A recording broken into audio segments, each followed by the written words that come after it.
Buenos días de nuevo. Good morning and bon día. Good morning. Como todos los que van a pasar por As everyone who comes through this panel at some stage of the conference, I also really want to thank ISIS,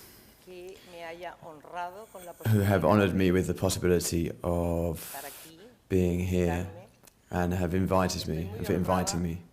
And I'm honored, very honored also, to be able to introduce and present and welcome the speakers on this panel, which is ayahuasca and religion. With all those thanks, I would like to pass over to our first speaker on this speaker, who is Andrew Dawson. He's a teacher of religion in the political department, political philosophy and religious department in Lancaster University in the United Kingdom. He got his PhD in Oxford University and has degrees in social sciences and religious studies, both in the United Kingdom and in the United States.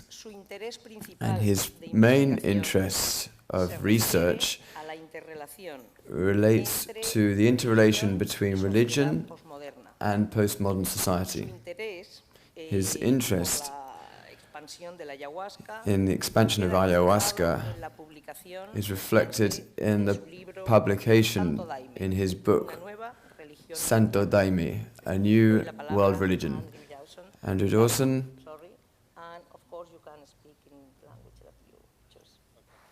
Thank you, Esther, and nice to see you all. And many thanks to the organisers for the invitation. I'm going to speak for about 10 minutes, no more.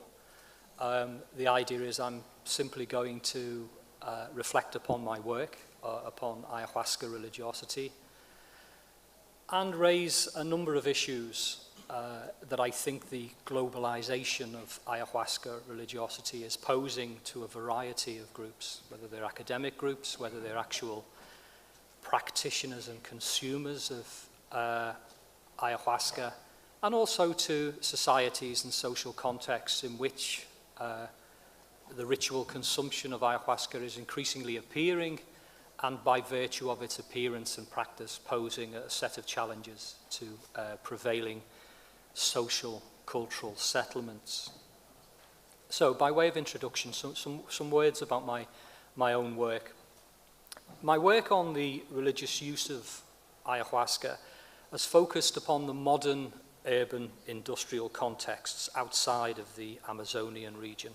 And there are two principal groups, two principal constituencies my academic work focuses upon.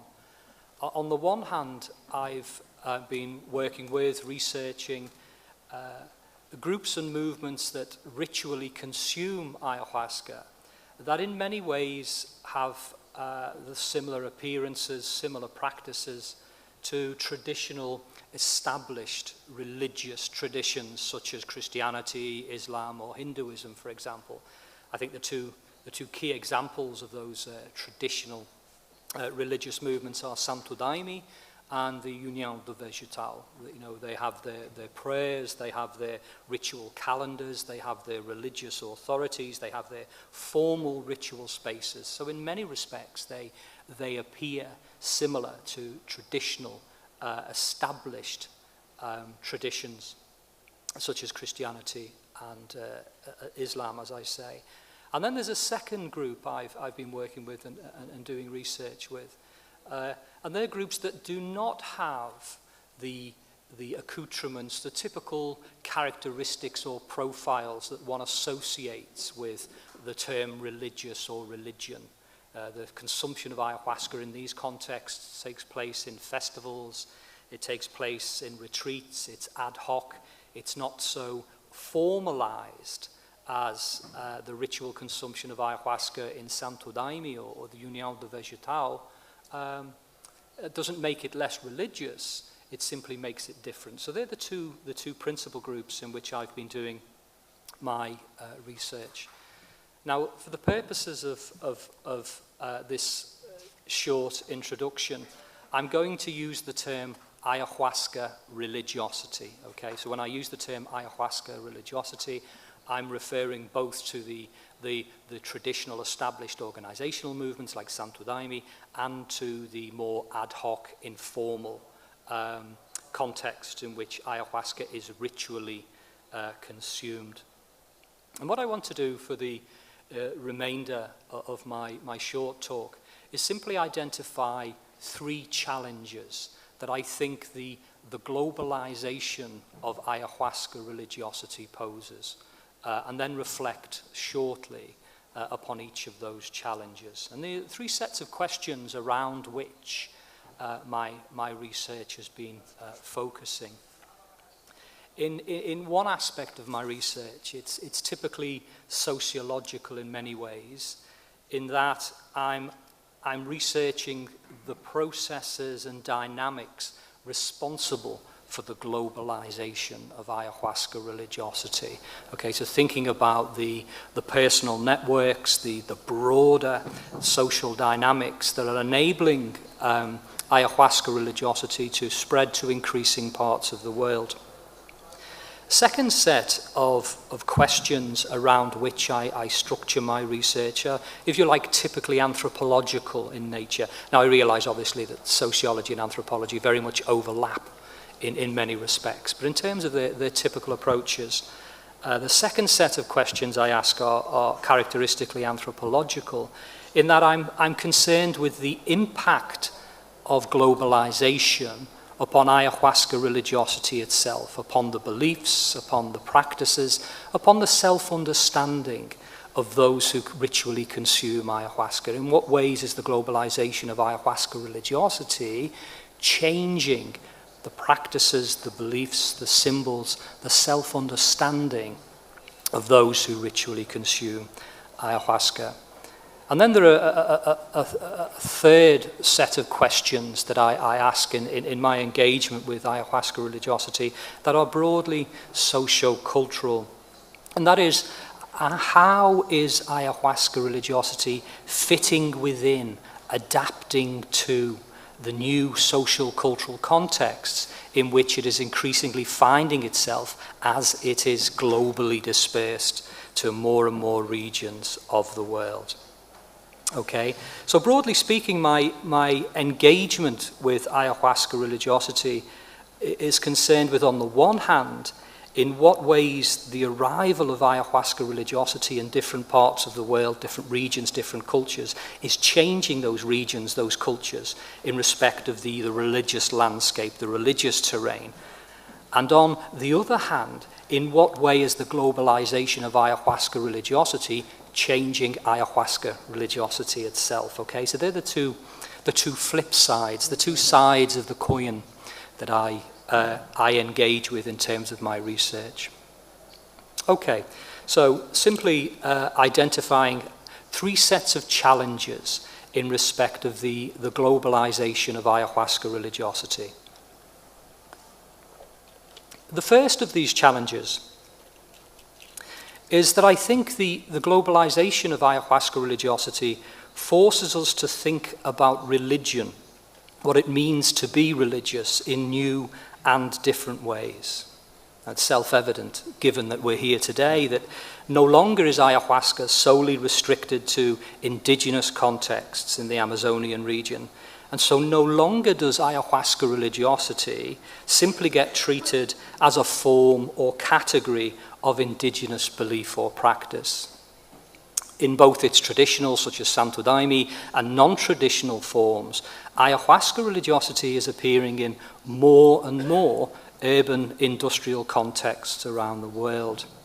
And in doing so, ayahuasca religiosity is expressing itself in new and different ways in terms of being religious, new and different ways that do not easily fit into established definitions, prevailing understandings of religion or what it means to be religious. So the globalization of ayahuasca, I think, is forcing scholars like myself and others outside of the academy to be creative, to think outside of the box, beyond conventional, traditional ways of defining and understanding religion.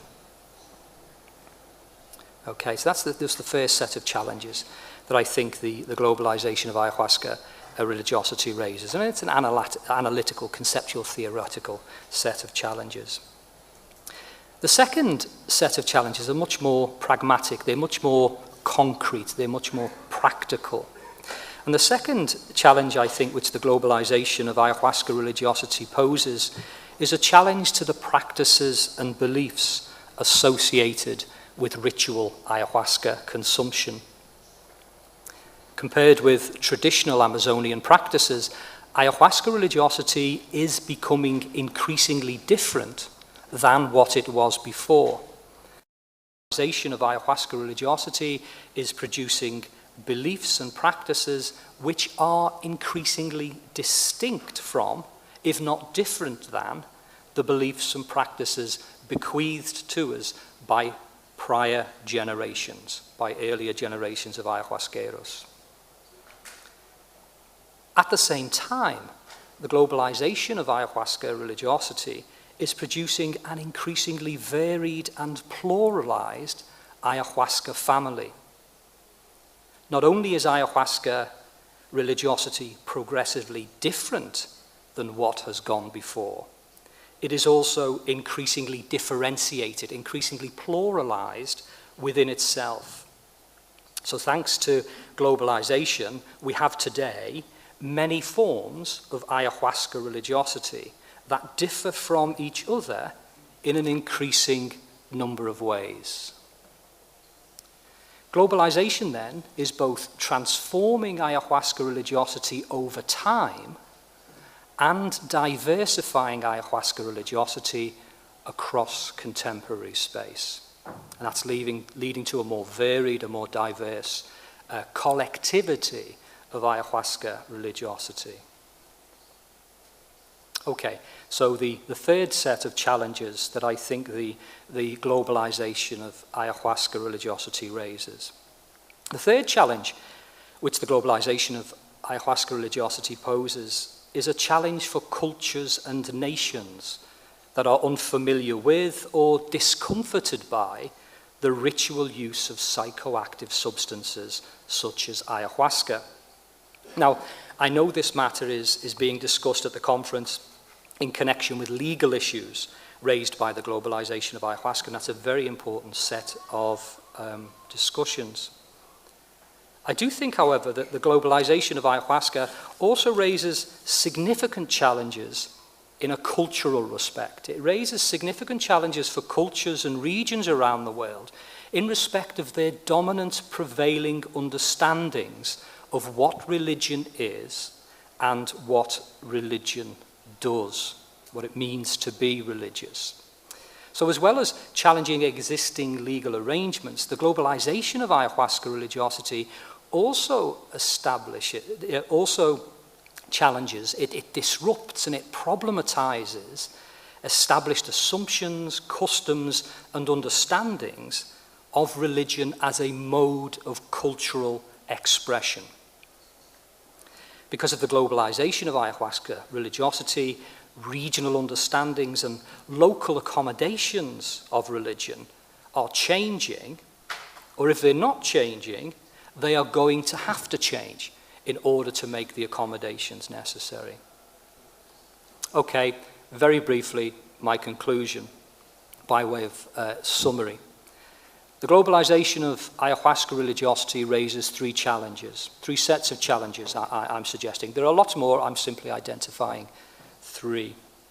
One set of challenges is to the understanding of religion in various parts of the world. What is religion? What does it do? How do we go about being religious?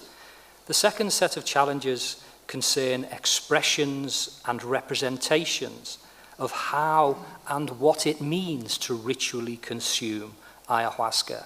Changes to beliefs and practices, changes to the self-understanding of those who ritually consume ayahuasca.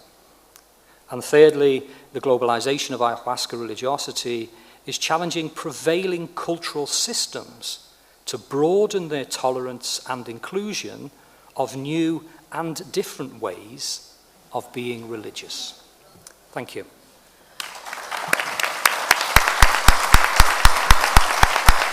Thank you very much, Andrew. Muchas gracias. Thank you, Andrew, for being so tight on your timing and so concise in your presentation. Before we go to our next speaker, I'd like to remind you that you can be writing questions that our speakers will talk about at the end of the debate.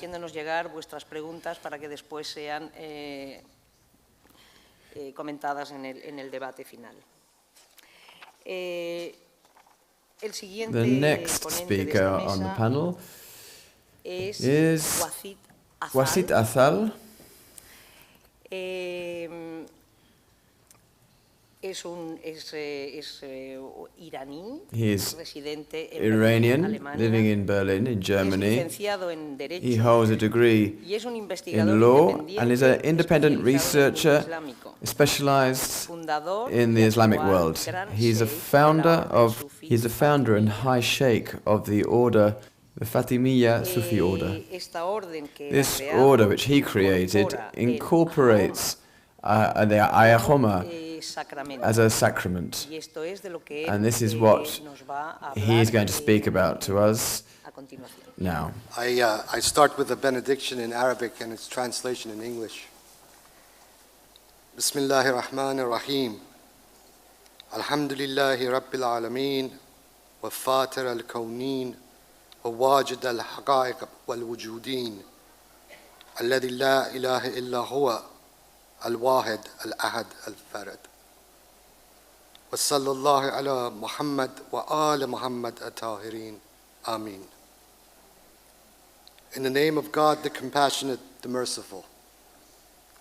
Praise be unto God, the Lord of the worlds, the Creator of all beings, the existentiator of all realities and all existences, who no other God is besides it, the one, the single, and the unique.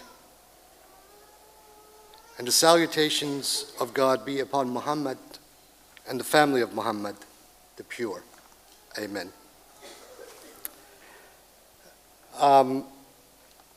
About over a week, 2 years ago, as of last week, I was approached by a friend and a gentleman who lives in Beirut, Lebanon, a Shia Muslim, who was quite interested in my work with ayahuasca and then with the Hayoma. And we got into a dialogue, and he proposed to me that because of family connections that he has in both the Iraqi and the Iranian Shiite seminary establishment in Najaf and Qom, that we may think about starting a dialogue with the seminary in Iran about exploring the possibility as to where, from the point of view of jurisprudence, what in the Arabic is called the fiqh, which is the theoretical side of discussing the Sharia, what exactly would this Shiite seminary stand on these issues? Would they rule it to court haram, meaning that it is illicit from the point of view of the Sharia, or halal, or somewhere in between? To make a long story short, we got into a dialogue with the office of the Grand Ayatollah Sayyid Muhammad Sadiq Hosseini Rouhani, who is considered one of the eminent sources of emulation, the Marja Taqlid.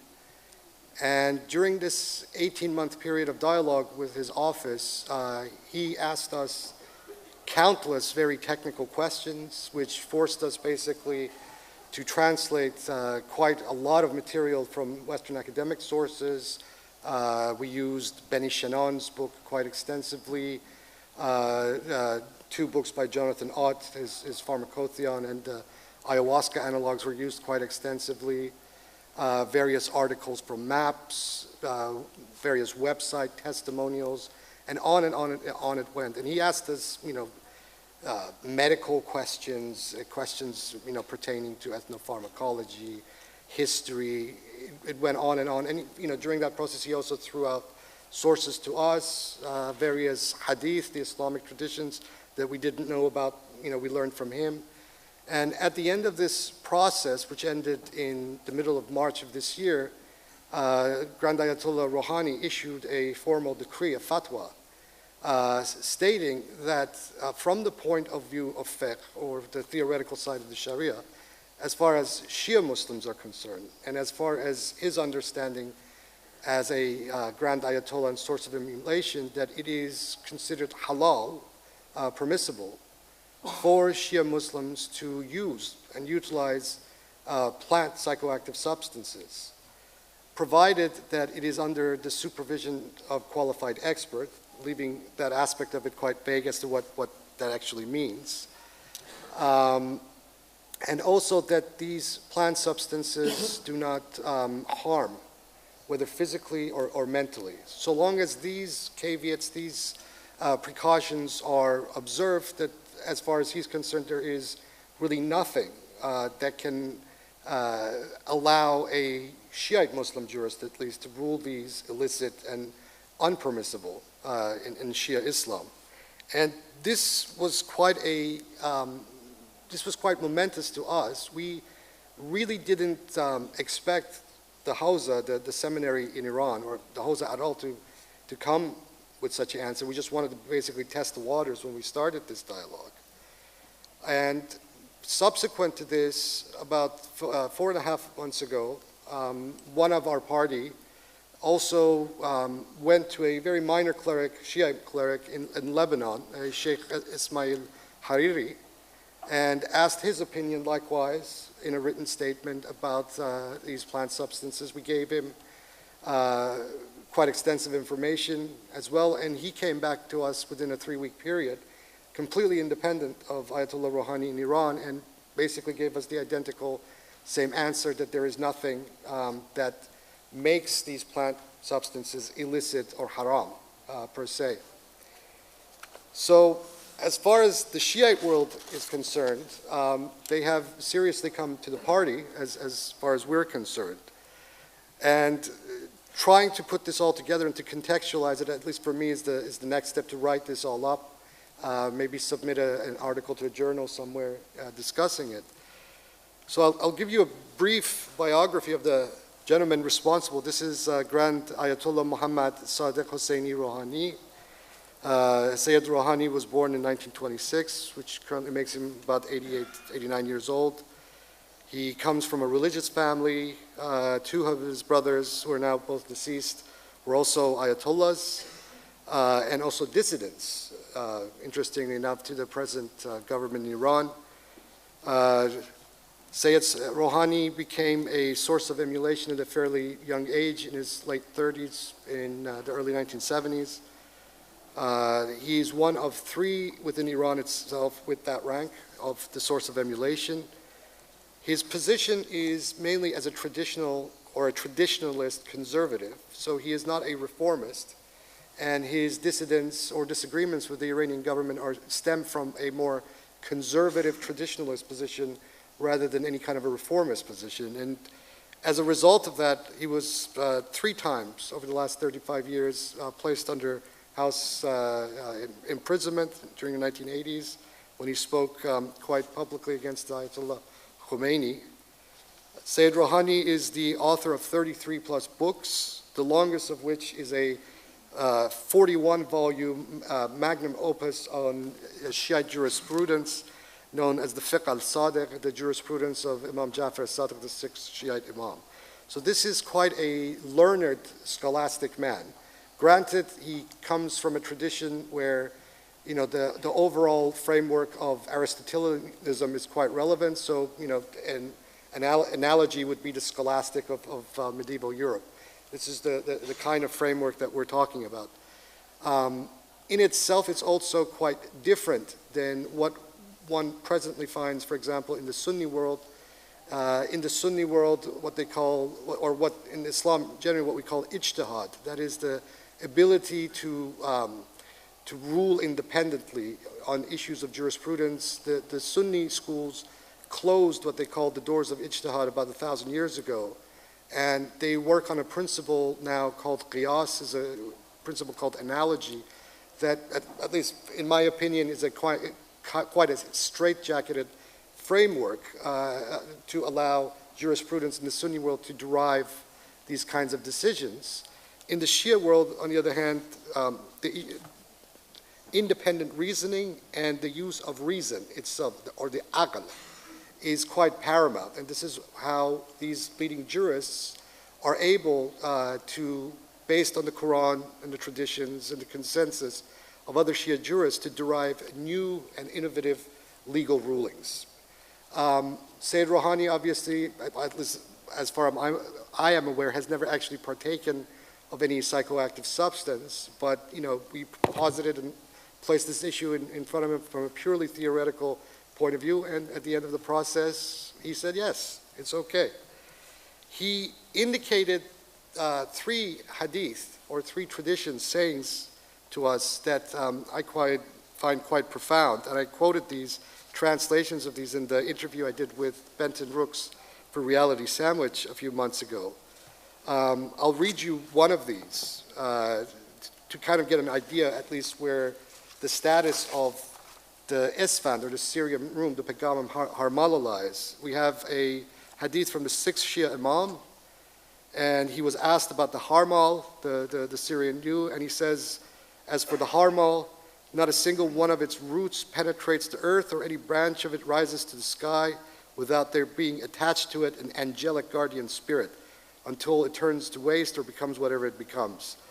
The evil and devils avoids the house that contains the Harmal from every 70 houses that he passes, and it's a cure for 70 maladies, the least of which is leprosy.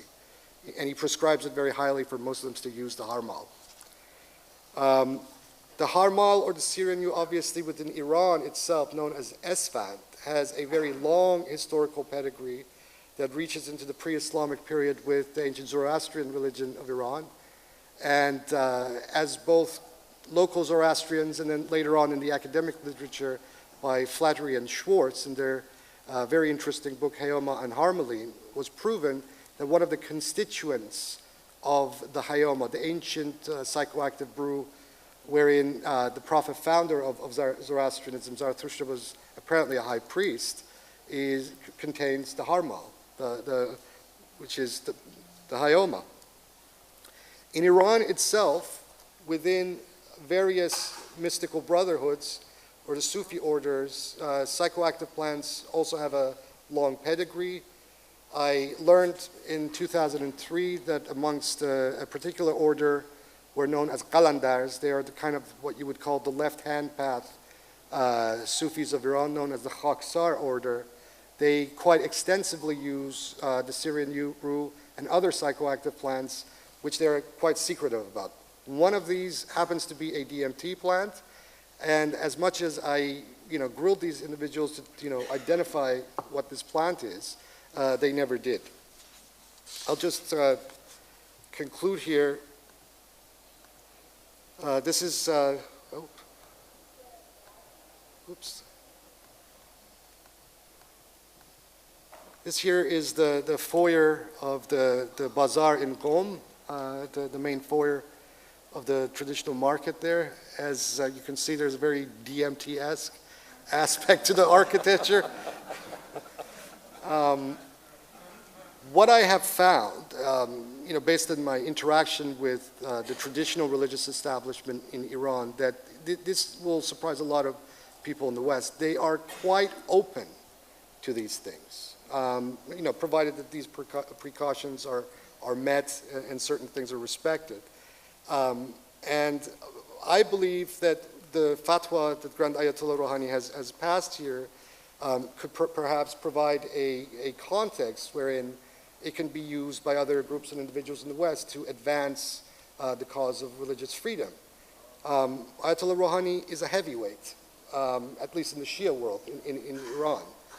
And I have been advised by a friend, just off the record, who's an attorney in Germany, that in a potential situation, if it ever involved myself, that this would be admissible to any German judge or any EU judge as some kind of exculpatory evidence or something to that effect. That would then force the authorities to maybe back off a little bit. This obviously needs to be tested and explored at some point, but nevertheless, there is now that precedent. I'll leave it there, and whatever questions you later want to ask me, I'll be more than happy to answer them for you.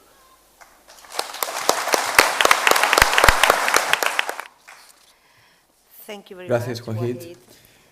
Gracias Thank por you esta for novedosa that y innovative interesante contribution. aportación. Now we're going to pass Pasamos a on to continuación a Rosa Virginia Melo. Rosa Virginia Melo. She's Rosa Brazilian. Virginia Melo es She has a doctorate of es social doctora en anthropology at the antropología University of social Brazil. por la Universidad de Brasilia. She's a researcher related with gender and violence studies at the aforementioned university, and she's interested in the study of Brazilian religions. She has recently published articles on mediumnic trances.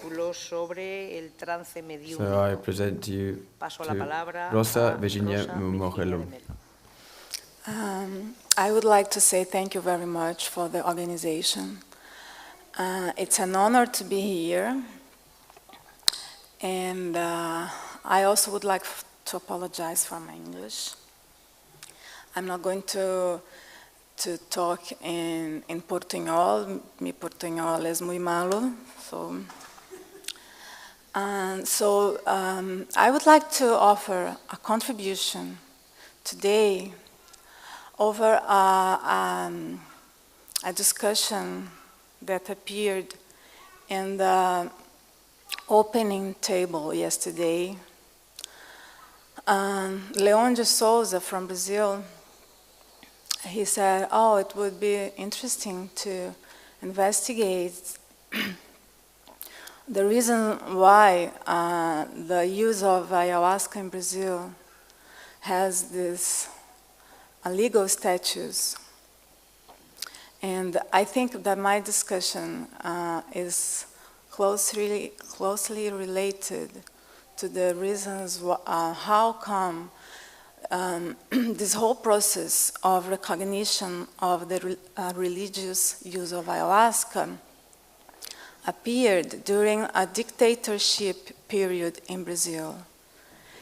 And I go through this offering an analysis of the construction of the trance and the meaning of the ritual and at the religion of União do Vegetal, UDV.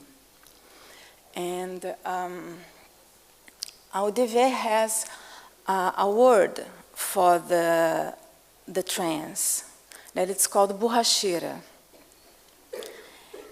And I think there's a fundamental meaning that has to be understood to understand particularities of UDV's religion and to understand his organization and that is related to the recent conquests of the religion through the Western world.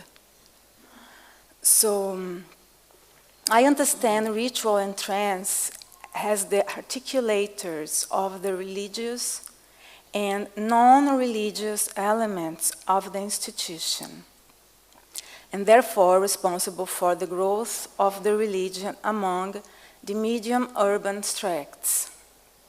When Mestre Gabriel created the UDV, he established a ritual centered on the notion of spiritual growth or spiritual evolution that emphasizes self-awareness as the value by which the follower is promoted through the different steps in this stratified society. This is why I understand UDV more as a progress and evolution-based religious enterprise than as a religion from the forest. Two historical formative periods can tell about the importance of evolution and progress. The first period was set by Mestre Gabriel and his first disciples, who performed several activities, not only in the jungle as rubber tappers, but also as workers in the capital of the state of Rondônia from the 40s to the 70s. They were under a swift change in the rustic culture they lived in, and under a rising of a modern order in a developing Amazon capital. That can explain the value and incorporation of the non-religious elements, such as the military and state organization, into UDV's ritual and hierarchy. After the death of the master in the 70s, the influence of young middle-class people starts the second historical period, which is extended to the 80s until now. During the 80s, these youngsters became more influent in the higher ranks that finally favored an increasing bureaucratization. In my interpretation of the trance, there are three core elements to the UDV: the enchanted world, the stratified religious order, and the developing of the self. The last one is modern and individualistic in a certain way. As I call attention for the variety of the meaning in this developing of the self or the self-knowledge. The coexistence of these three axes allows a theological analysis that gathers the magic of the spiritualistic medium trance with the rationality of Christianity, where we can see the importance of the individual. There are meaningful differences between the UDVist trance and other kinds of trance in Brazil, such as the shamanism and in African voodoo, because the transformation in the borracheira is closely connected to Christian values acquired through the contact of the individual with the master himself that talks in the subject's consciousness. This contact translates the rise of the spirit in the direction of the self, defined as a mental focusing category. In the UDV, the follower is taught to look within and look after oneself, to get to know oneself. I understand the borracheira as the main relation between the mythical and the ritual, from which there are two fundamental principles to the religious operation in general, according to the sociologist Roger Bastide, which is the mystical side of every religion that he calls sacré sauvage or wild sacred, and its taming under the doctrine, which institutes values to be lived. The mysticism of an enchanted nature and the ascetic knowledge of a doctrinarian master symbolize these religious principles. The relation supports the purpose of the brew and therefore the source of the systematization of the behavior necessary to self-knowledge as the key to spiritual evolution. The borracheira, as the master's action on the awareness of the individual, is an unnatural principle learned by the follower as a religious enterprise committed to specific values that represent self-awareness. The evolution of the individual who is aware of oneself is similar to the behavioral regulatory goals and progress anchored in the ideological tripod, labor, family, and religion. The UDVist notion of the way of the righteous suggests moral regulation as the foundation to a strong individuality. It is similar to the Christian Pentecostal model, extremely influential in the group's birthplace, Rondônia, which is nowadays the most Pentecostal state in Brazil. Its principles are based, UDV's principles are based on abstinence and constancy, expressed mainly by the injunction of heterosexuality, labor, and the constitution and maintenance of a nuclear family. In this symbolic exchange, I emphasize that in the private sphere, UDV outlines a conservative moral behavior, not similar to the identity of the young middle-class people that started the UDV second historical period, who represented at that time in the 70s a liberal morality within Brazilian medium class of great urban centers. In the public perspective, the group sustains a rational and legalistic practice if compared to other ayahuasca user groups, very similar to the hegemonic profile of modern urban society. This trend originates a sophisticated juridical and political apparatus that supports an international expansion capable of defying national legislation opposed to the substance. In my interpretation, the UDV's ritual and trance can be understood within the religious logic based on modernity without forgetting its mystical side. I see the brew as a tool aiming three main purposes: an evolved link with extraordinary powers, a bureaucratic organized institution, and the so-called self-knowledge based on moral principles. Thus, the borracheira is an interesting religious tool constituted by enchantment, rationality, and subjectivity, whose theology is appealing to middle class, since it represents a model of progress and development without leaving aside the mystical experience and the intense emotion that comes along with it. The identity of the group questions dualities such as enchantment and rationality, and therefore I want to outline the symbolical output resulted from the gathering of what more than other disconnects the secular and the religious.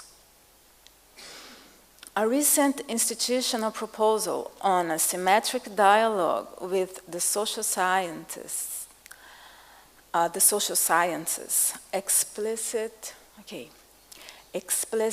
in the book Ayahuasca Science, Society, and Environment, seems to indicate a change on UDV's profile. Once self-assessed as discrete in relation to society, it now seems to represent itself in the public sphere under an academic and political initiative which makes explicit the relevance of the legality and legitimacy achieved by secular means. So, I would like to conclude saying that I interpret the borracheira as a meaning under which we can understand how the native ethos blurs modern ontological boundaries. In this way, it puts together faith and bureaucracy, magical and political power, visionary power, and self-knowledge. The borracheira synthesizes the values of a religious morality, the enchanted, the state bureaucracy, and the subjectivity into different power spheres in one operation. This leads us to the teachings of Louis Dumont on the dual internal tensions, which, far from being unproductive, establish a hierarchical coexistence of opposites. Thank you very much. Thank you very much, Victoria. And we continue. I will present you now Rini Hartman. I'll do this in Spanish. Es un artista He is a plástico Dutch artist and founder of the Ayahuasca.nl, Netherlands. He's a collaborator of Santo Daime since 1996, and together with Norberto Jurasek, they are facilitators of religious and spiritual ceremonies with ayahuasca, both in the Netherlands and in Brazil. Thank you, everybody. First of all, I want to thank the organization and especially Ben de Lune and Bialabat for inviting me here.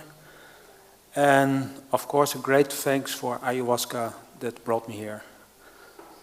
I want to share a little bit about my history, how it came, how I do the work now. I came in contact with ayahuasca in 1996. It started with the Santo Daime, and it took me probably a year to get used to that works. I visited many other kind of works, shamanistic works, freestyle ayahuasca works, and yeah, the work I liked, I came back was the Santo Daime. But during the work, I was very, very upset about the structure and the ritual, and I was always, my voice was always, in my mind was, oh my God, oh my God. And after the work, I went home, and I felt so good. And I was at home, I was singing the hymns, and I was dancing in my room, and so every time I came back. So after a year, I really got into this work, and I started enjoying also the works itself. So I get highly interested in the tradition. I got initiated in Brazil. I visited many churches all over the world, countries in Europe, Hawaii, Brazil. And I came in contact with Paulo Roberto. Claudio Naranjo mentioned him yesterday. And at one point, he invited me to start the Santo Daime Church in the Netherlands, another church in his line. He's one of the leaders of the Santo Daime in Brazil. And that was an interesting question. And it took me half a year to decide, and at the point I said yes. And one of the things what made me say yes, that was that I knew many people in Holland. They were interested in ayahuasca, but they not really could fit into the framework of the Santo Daime, or in the traditional indigenous way. There was something that keeps them away. So my idea was, if I could create a church that's more accessible for people that I knew that I like to use ayahuasca. So I said yes, and we had opening works in Amsterdam in 2005. I did all the legal steps to registration, so everything was set, and I invited Paulo and his wife Nonata. And then it started. So the opening was fantastic, and then had to continue. But in practice, it didn't work like that, because every time I felt the framework of the Santo Daime, and that if I would do it's different, that it felt not really connected to the tradition. So in the time that was coming, that was slowly, it's not really what I want and how it should be. So also a dear friend of me, he was a musician in the Santo Daime in Holland, and we start talks about about this issue. And he drinks, it's no better Eurosec, he drinks Daime from, he was 8 years old, so almost 30 years, or more than 30 years. And he has a tradition from Santo Daime, from the Umbandaime, and he worked in a therapeutic way with a woman in Brazil, Baixinha, in a new way with ayahuasca, or for me a new way. And so we started talks, and after a while we decided, okay, let's do it once and try it out. But yeah, one of the problems was that we had the Daime from the Daime tradition, so we had to find another way because it didn't felt well to do it with this Daime. So I got in contact with another Daime church in Brazil, and they were very open how we could use the Daime. So then we started in Amsterdam one night, and after that night it was directly, wow, bingo. So, and along the years we changed it a lot. The concept is the same, but we changed it a lot. And we have, and we are also highly criticized by people from the tradition, from the Santo Daime tradition, from people from the original tradition where they use ayahuasca. And for some reasons, one of the reasons, we work in daylight. Some people really don't understand that we work in daylight. But we have, I forgot to tell, Norberto is also a bioenergetic therapist, so we have many therapeutic elements in the ceremonies. The other thing is the music we use. Of course, we have traditional music. We have also, we have a lot of hymns from the Santo Daime that we can sing. We sing the pontos from the Umbanda. We have elements of that in it. But we also have Beethoven. Or at some moments, Deep Purple. So, this makes it quite for some people controversial, but for us it fits perfectly well because, of course we choose the right moment. And when people are in deep process, we don't use Deep Purple. So, and so along the way, we start experimenting with new elements, and some fits, some doesn't fit, so we kick them out. And in one way, it also surprised me. I respect people's, critics. But in another way, you would expect that people who drink ayahuasca should be able to think out of the box. So it's sometimes not really understand that. But anyway, we do our work, and yeah, it fits for a lot of people with the nice word, the urban industrialized society that, a lot of people like the way we work. And so we have a way, we introduced a wellness retreat. So then we have a very luxury center, and we have sauna and hot tub and massages. So before people go into the work, they are very relaxed. And then we do the work, and we experience that the work goes much deeper. And so one time in Amsterdam, we had a concert ceremony. We had in a club in Amsterdam, and we drank the Daime, but in a low dosage. And we had lots of live musicians, and we had a ceremony. It was a ceremony, but it was in another context. So in this way, we see it's interesting to develop ways of working with ayahuasca that's different from the original traditions. If it's religious or spirituality, that question is often asked to us, and for me it feels really religious. We start with a prayer, we end with a prayer, each ceremony. It's in a way structured. So spiritual it is of course And when you can see religious as organized spirituality, yes, no, then you can see us as religious.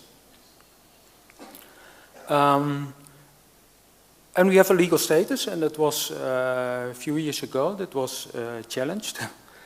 A few years, it was last year.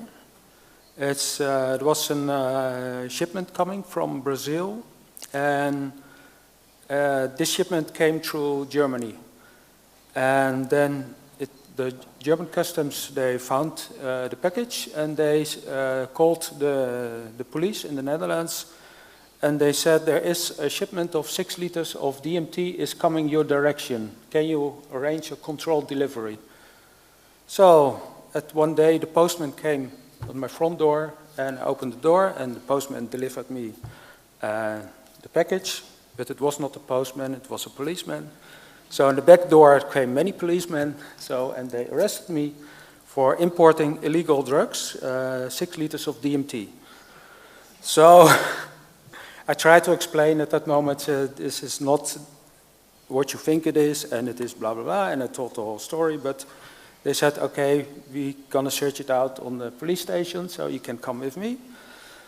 And of course I knew that it wouldn't stay a problem, it will be solved, but I was a bit worried, because in 2 days, there was a series of workshops were starting, and when people coming from all over the world coming to us, and there was 30 liters more in my house, and I thought, okay, my God, the people are coming from everywhere, I'm not there, and maybe not there, and the daimie is not there, so what to do?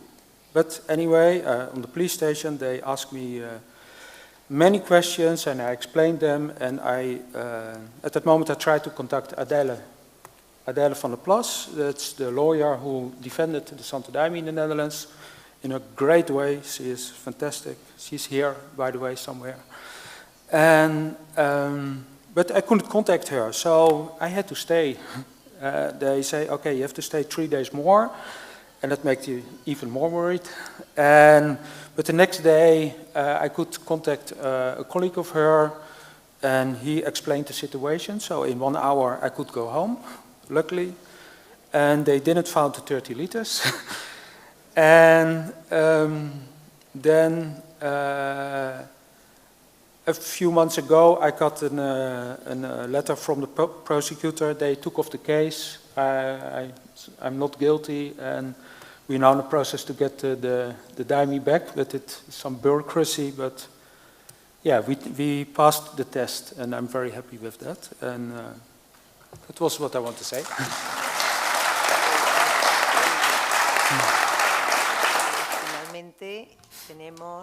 And finally, we have Juan Carlos de la Cal, who is one of my traveling companions, so I'm very happy to present him. He's a journalist. He's worked for 30 years in numerous important publications in Spain. He's also a collaborator with NGOs, with environmental interests. He's traveled to more than 60 different countries, and in one of those trips, at the end of the 80s, in the Amazon, he came into contact with ayahuasca. And he's one of the first experimenters and connoisseurs of ayahuasca in Spain. And then at Santo Daime, he'd been at the head of the center, which is later known as the church in Madrid, and has worked a lot for legalization from the point of view of religious freedoms here in Spain. He is also more recently a founding member of Plantaforma, which outside here you have information on the table, which is focused basically on creating an alliance between the different lines of work with ayahuasca. First, I'd like to thank, like everyone else has done, ICERS and the organizers for facilitating this great ceremony of ayahuasca, which has created so many days of with so many friends, with this shared connection to normalize and understand better the different ways of working and sharing this drink, which is so important for us. So I'm going to speak a little bit in my time about the Santo Daime and explain a little bit about the path of my life since I came into contact with it when I was around 20 years old. And as was said in the previous table, from a person who knew it from being very young, that has created his life, his family, his work, his way of being through the enlightenment of ayahuasca, has died and come back to life many times, like many on this spiritual path. And for one reason or the other, as also someone else said, everyone gets to this point the way they do. And at the time that God decides to come into contact with this plant and this path of personal growth. And today we're here a little bit to talk a little bit about my path, the path of Santo Daime. Daime, as I said before, was as an introduction in Portuguese. In English, in Spanish means dame. In English it means give me. So in English, Santo Daime means Saint, give me. And our guides and our founders, Mr. Ireneo, suggested in shamanic tradition an invocation or a request, which means before, when taking the drink, each person focuses and asks for what he needs in life, which is why the chants and the hymns we sing often repeat the word daime. Give me love, give me faith, give me life, give me whatever it is that I need at that time. So when this the history of Santo Daime began in the 30s of last century in Brazil, the popular classes would say, let's go to the Santo Daime church, which is like an explanation for understanding the name. The founder of Santo Daime was Raimundo Ireneo Serra, who was a black person measuring 2 meters, a descendant of slaves, who lived in the northeast of Brazil. And at that time, in the interwar period, he was in the Amazon forest, rubber tapping, to supply the automobile industry. So there, some companions of his took him when he was depressed. They took him so that he could have contact with ayahuasca, with the indigenous peoples. And we're talking about the border of Brazil with Peru, which was a very blurred boundary. So he attended a ceremony with an indigenous tribe in that area, and he had a vision, which is very important, where he heard the voice of the mother in his ear, which recommended a diet in which he would take ayahuasca again. So Ireneo followed a diet of various days of yuca, the macassera as it's known in Brazil, without salt, if you can imagine a man of that size on a diet, until he took ayahuasca again. And he had a revelation, or an observation as it's known in Brazil, on a day when it was full moon, which identified him with the queen of the forest, of the jungle, La Reina de la Floresta in indigenous tradition, or the Virgin Mary in Christian tradition, which was his. And he understood or received permission to be able to carry out a kind of a work, or a different kind of work to what had been carried out until then from the indigenous point of view. So basically based on the music and on the hymns, where he received his first music, his first hymn, because he didn't know how to sing and he was virtually illiterate. He opened his mouth and he began to sing, and that was the beginning of his spiritual path. So, Mestre Ireneo was like one of the first major spreaders of ayahuasca.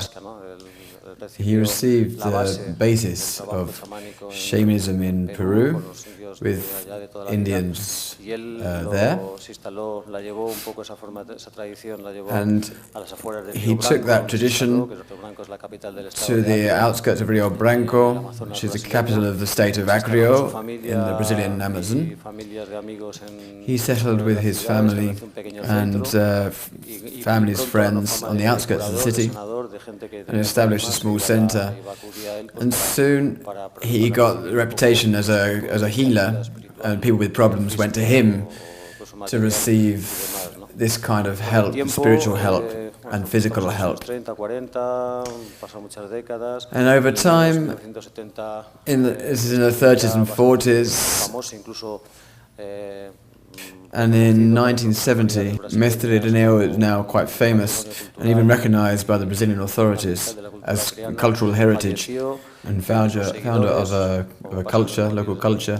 He died, and so like in any case, when a leader dies, his followers and his disciples from different lines, amongst them the Padrino Sebastián or R Melo, who had already been taking ayahuasca for several decades with him.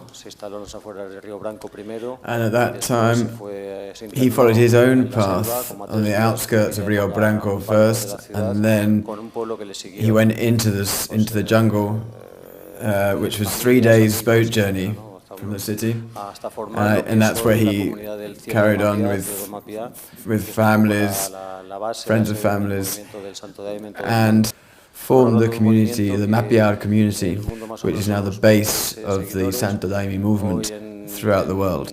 And this is a movement where there's about 20,000 followers in the world, and in Spain there's about 200 or 300 of us who are affiliated or committed. So there are around 1,000 people who, in one way or another, attend our ceremonies. And it's expanded through about 20 countries in the world, in Europe and America and even Japan and in the East. Santo Daime is recognized as a church, as an entity that uses ayahuasca, as it's known in Brazil, with permission to use the drink as a ritual usage, as a sacrament. And in other countries, like in Spain, which since the end of the 80s has been here with a group of pioneers. My brother was the first to bring it to Spain, and so expanded from there through other countries of Spain. And we've gone through a very hard court process in 2009, and we got the legalization in its religious practice. We're registered in the Justice Ministry under Religious Affairs. We have permission to carry out the rituals using ayahuasca, and we're fighting against these traps that the law puts down to be able to import, because that's what always happens in the justice across the world. That they open a door on the one hand, but actually they're closing the window. And we've been in this imbalance since ayahuasca has become known, and even Padrino Sebastián was questioned in Brazil. So this is what we're working on at the moment. So after this brief lesson in history, I should explain a little bit about what is Santo Daime, because lots of people, sometimes people hear the words church and religion, and then the normal prejudices and preconcepts arise that we all have. And then when you take ayahuasca, it's a machine of the truth. So you end up seeing what is important. You learn to distinguish what isn't important from the important. And Santo Daime came to me from different sources.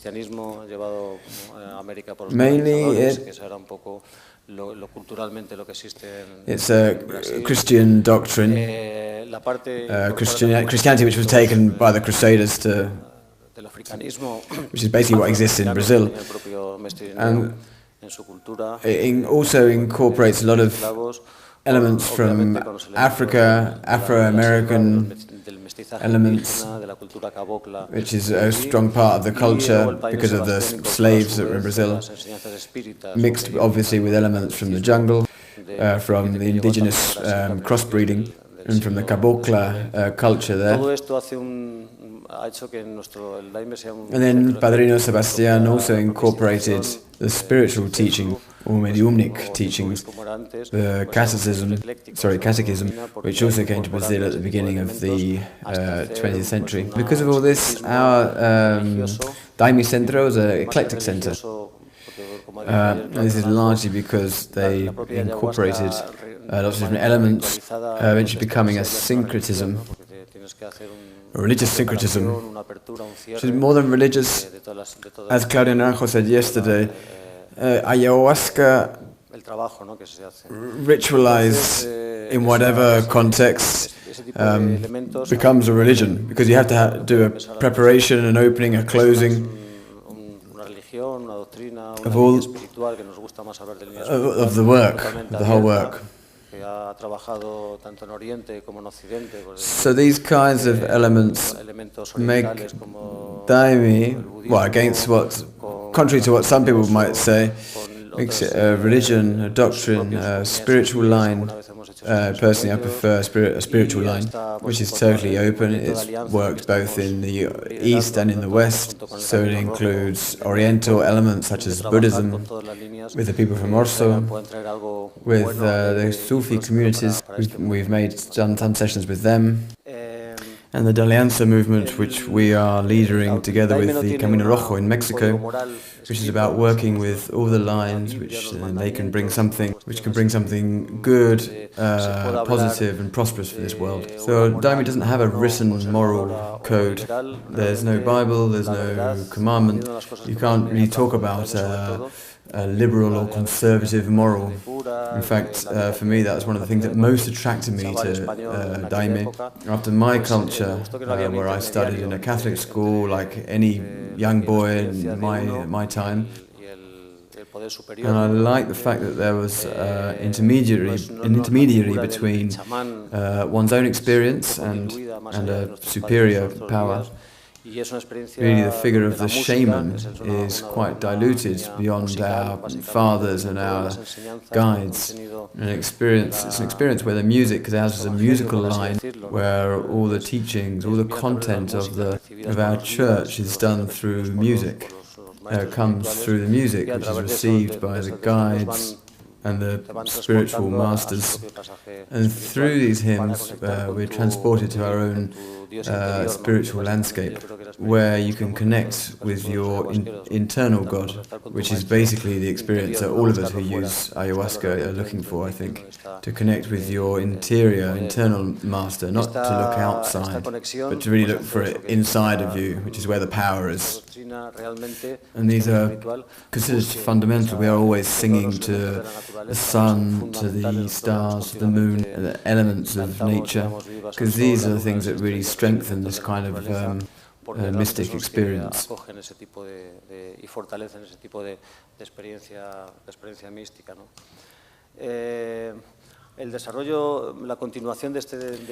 continuation of this work, of this spiritual work, has to have some kind of social aims, some subsequent social aims, which is where our lives take place. It's our families, which is like the tribe, or the concept of tribe that the indigenous peoples have, the concept of the community. That's what Padrino Sebastián introduced, the life in the community, where you work with contact with the earth and our primordial needs, and the union with other people, working spiritually spiritually, as if it were a ceremony from when you get up to when you go to bed, in order to achieve this harmony with yourself and with nature and with everyone else. And we have a calendar, a spiritual calendar, in which more or less on the 15th and 30th of every month we do a work of concentration, as it is known, and the communities sing at the end of each day a kind of prayer to close the day. And then on certain holidays during the year, which is around 3 or 4 times a month, people come together to work with Santo Daime, which means the calendar for us is very important because it spiritualizes our lives. And the act of preparing the before and after for these ceremonies makes you more aware of what it means to be in this world, where we're always on the border between the matrix, the material world, and the spiritual life.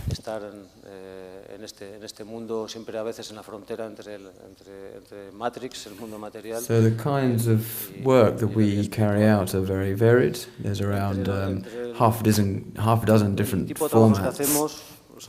Some people work sitting down. We in Santo Daime, we work with the light, and we do kinds of movements, etc., in which we do kinds of dances, and we do sessions sitting down, which is a kind of concentration, or healing sessions, which means we alternate silences, concentration with music, which is more meditative. The healing sessions, we take more plants, more medicine, which allows us to lower this sparking which we all have inside, and so we can see the things that we need to improve or correct. And in certain holidays, such as Christmas, St. John, the solstices, we do dances, which are ceremonies that go on throughout the night or throughout the day. We also work during the day, where we drink, we dance, we sing, a little like indigenous people have always done in the jungle. Our ritual is one which is both complex and simple. We come together in our hall, which is known as the temple. The name in Portuguese is salão, which has the shape of a six-pointed star, where the women sit on one side and the men on the other, which is not for any moral reason, it's purely for energy reasons and a question of emphasizing the work of female and masculine energies. And at every point of the six-pointed star are people according to their age group or their state in their time of life. People who are older, people who are parents. The older people, for example, will sit at one point, the visitors or younger people will sit at another. And the children, the really young ones, people whose energy we have to preserve, will sit at another, just to separate these different energies. The women lead the singing. It's an amazing experience to go to a session in Santo Daime, one of these where it really is like an orchestra, an authentic musical spectacle, where the women sing and they lead the work. The men and women play instruments, and the men serve the daime, and that's how the ceremony is carried out. And around the outside are the carers, the people who are caring for the others. And these are people that during the ceremony they look after people to make sure there's no problems. And basically what's really important for me is participation. And we always insist on the importance of people joining in and singing, because the more they sing and the more they involve themselves in the session, the further they will be able to reach. And the totality of everyone there, and in Mapia we do sessions with up to 1,000 people, and this structure of up to 1,000 people taking the sacrament and focused on a common good and a shared objective creates a very special vibration. Some people get a bit nervous when they come to a ceremony with so many people, but for us, the more people that harmonize, the better. The other thing which is very important is the preparation of the sessions. It's important to prepare people, to explain what we do, to do a follow-up afterwards, which is very important in this expansion process that we're doing in Europe and outside of the Amazon. We're working hard on this part, and so we're in this line of preparation to follow these ethical codes which everyone who takes ayahuasca must follow to be able to take it safely.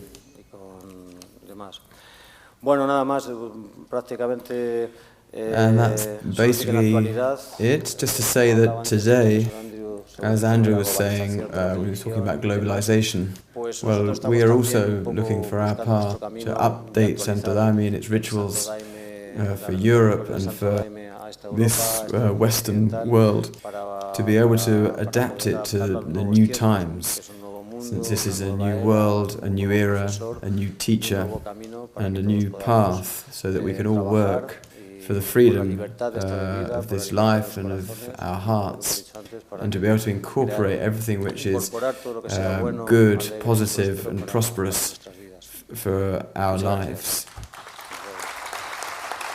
Thank you very much. So we're a little short of time, because it's always like this. I've been past a number of interesting questions, and we're going to try and do this so that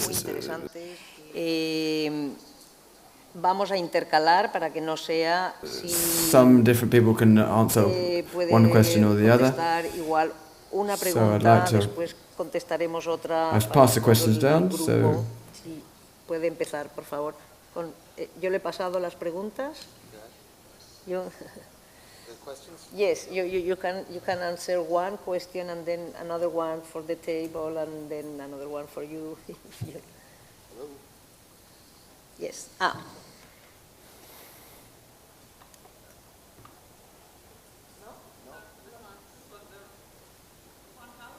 Juan Carlos.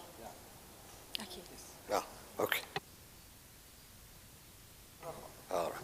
All right.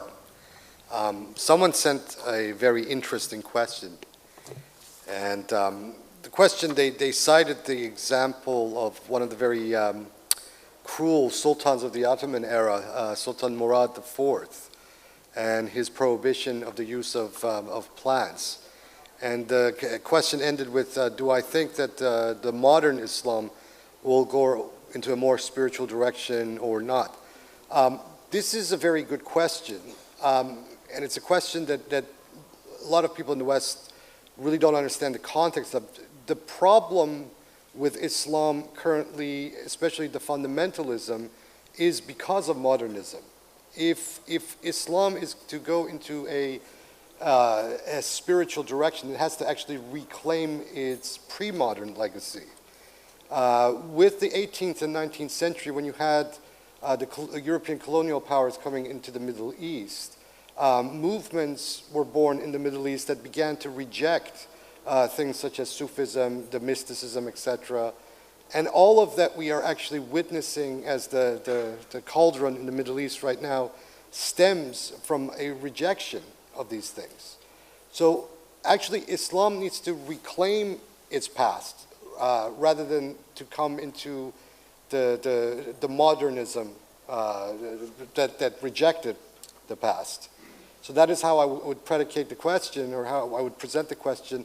Murad IV of the Ottoman era is a unique example. I mean, certainly these sorts of things were not going on elsewhere in the Muslim world. They certainly weren't going on in the Safavid Empire of the Persians, or even in Mughal India, where under one of the Mughal emperors, you had edicts of religious tolerance, where the emperor would bring members of the Zoroastrian and Hindu and Buddhist communities to debate each other, and Jews as well, within the royal court in Delhi. So, this is the legacy that Muslims are basically called upon to reclaim, is to reclaim legacies of, for example, Akbar, the Emperor Akbar of India, or the Safavid era, where you had this massive flowering of philosophical and mystical speculation, where you have all these very interesting trends of high mysticism and philosophical thought synthesized in figures in the Safavid era, like Mullah Sadra and his teacher Mir Damad, who produced some of the most amazing philosophical texts I've ever read. That is what needs to be reclaimed. And also, the Iranian world, the Shia world, needs to be distinguished very categorically from what is going on elsewhere in the Middle East. Yes, you know, Iran in many respects was responsible for the Islamist trend, as it were, that has been plaguing the Middle East for the last 35 years. Nevertheless, whereas you had a figure like the Ayatollah Khomeini, who could walk both in the world of revolutionary politics, he also was a deep mystic, and he wrote very beautiful mystical poetry. During his career in the seminary in the Hawza, Khomeini taught texts of Ibn Arabi, the great Andalusian Sufi. He composed poetry like that of Hafiz. He commented on the poetry of Rumi. So there was two sides to that. I mean, you won't find a mystical bone in the body of people like this, you know, self-proclaimed caliph of ISIS, Abu Bakr al-Baghdadi, or his predecessor, Osama bin Laden. But in Iran, this is a matter of course. So you have the conservative elements of the establishment on all sides of the spectrum, very fluid in the way they walk in and out various different worlds. And this, in my opinion, is what needs to accentuate more, you know, the multifacetedness, the sophisticated aspects of Muslim culture need to be more greatly underscored and brought out to the open. Because Islam has a very, very rich literary and spiritual culture that already exists. It just needs to reclaim it. And that is all. And it's also, in my opinion, the antidote to this insanity that is currently unleashed in the region right now.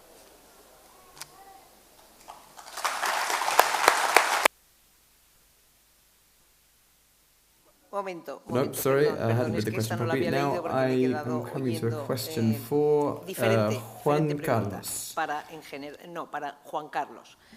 To what extent and in what aspects have living in Santo Daime in Spain and in Europe changed?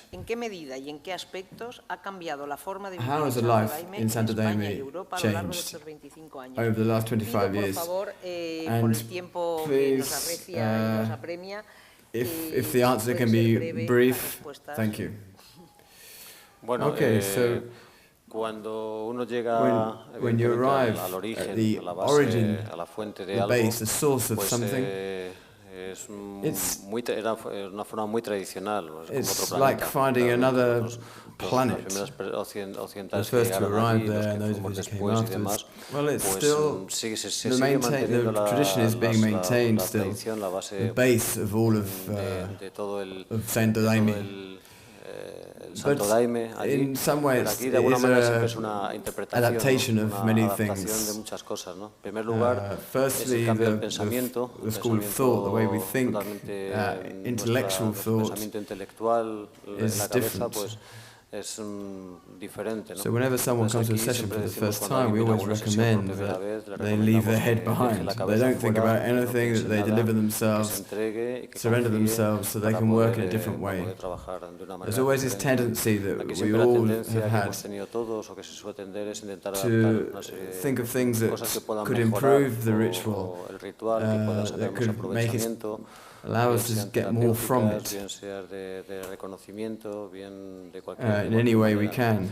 But we're entering in this new time and this new place, and at a time when the padrinos are coming out of the jungle to come into contact with the world of tarmac and concrete, and to see the urban areas and the reality of today. And there are some major changes arising in the way teachings are done. Because it's not about like a sort of a karaoke of what is being done in the jungle, in which the ceremonies are reproduced, but there's no understanding. So I think that in this essence, there's a very positive revolution, especially in recent times, in how we can interpret and adapt the Santo Daime movement to today's world and today's reality, which is now and in our time. Y ahora sí, la pregunta para Rini y también para Victoria. And now the question La for pregunta es, Mimi and Victoria. ¿cómo se puede encajar And the question is, la tensión o resolver la tensión entre how can we los usos tradicionales que se asocian fit fundamentalmente or resolve the a, tension between the traditional colectividad uses y associated conciencia fundamentally de comunidad with con la fijación de las mentes a group occidentales and awareness of a community, el crecimiento with espiritual ligado Western minds al propio conocimiento, o sea, of the el camino, spiritual growth which is creo connected entender with cómo se pueden encajar knowledge. los usos tradicionales If I fundamentalmente understand, de it's grupo y how comunitarios con traditional la uses forma can de be nuestra mente occidental, que es fundamentalmente basically in group and in communities with our es individual. Western O sea, point of view, entendida which is much more en individualist. nuestra mente occidental como un camino individual hacia el conocimiento propio. Es para los dos, sí, por favor. Well, what I have to say about this is that in Western world, we believe, it's our belief, that we are individuals, that we are think about ourselves, through ourselves, that we don't get, that we don't follow any path. I think this is a belief that under an anthropological way, we have a very critical approach to this. Although we have a diverse society, but each individual lives in a group of belief. And we don't just think within ourselves with no connection, with no social connection. I think this super individual gaze, as if we were a monad without a collective thinking, it's the very myth of our Western society.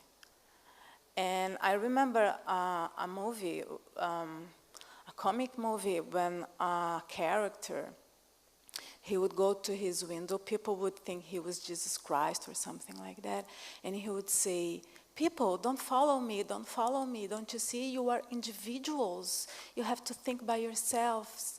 And people were repeating, "We are individuals, we are individuals. We must think by ourselves."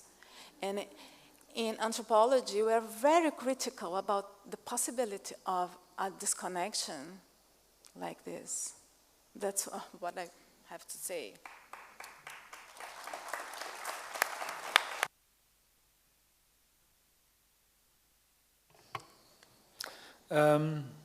What I experience, it's in the drinking and the ritual itself.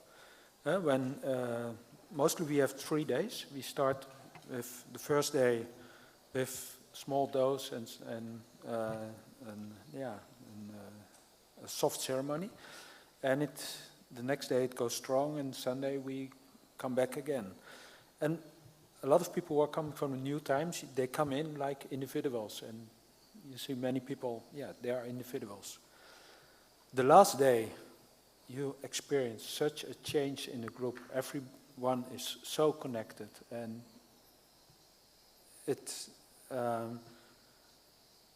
you don't see them they don't see themselves as individuals anymore, most of them. And even it passes after the ceremony, then people, in the modern way, we have a Facebook group that people keep connecting, and even relationships starting, and that's, it's beautiful to see.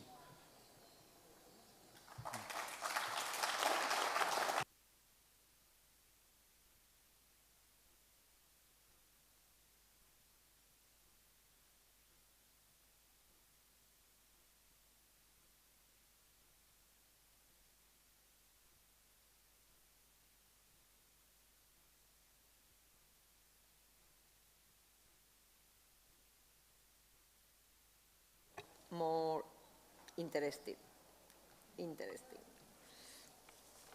Someone asked, why does a groom smoke the espan on his wedding day, and what effect this has on them. In Iran, traditionally a groom is not, they don't smoke it as in smoke it themselves, they are smoked with the esfand, and as well as the bride as well, and where the wedding is to take place. But the groom is also given a few grams of esfand to drink with lemon juice, because it is believed to give virility for the night afterwards.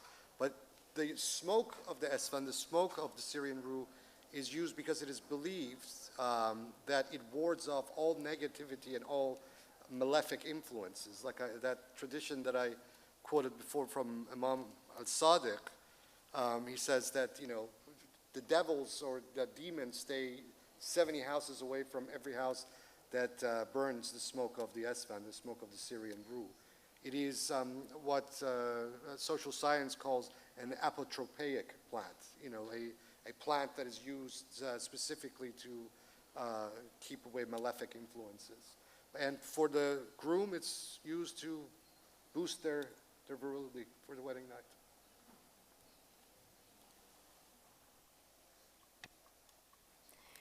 Thank you. Thank you.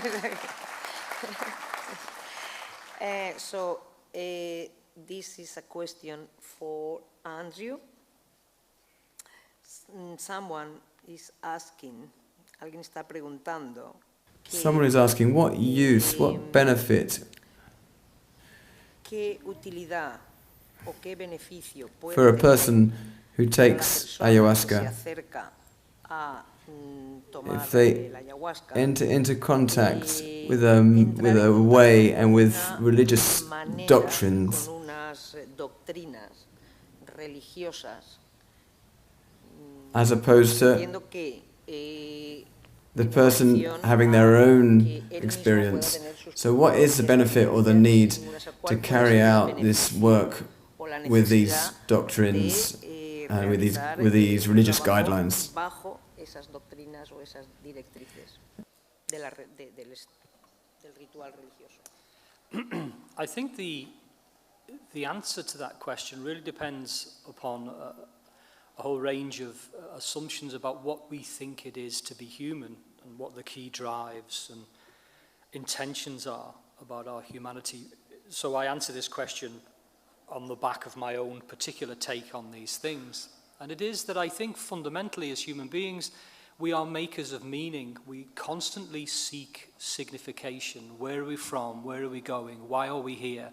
Why should I do this rather than that? And we are askers of fundamental questions, and we are answerers of fundamental questions. And when we don't get those fundamental questions answered, or answered at least sufficiently or appropriately, we become, in a sense, less than we otherwise might be.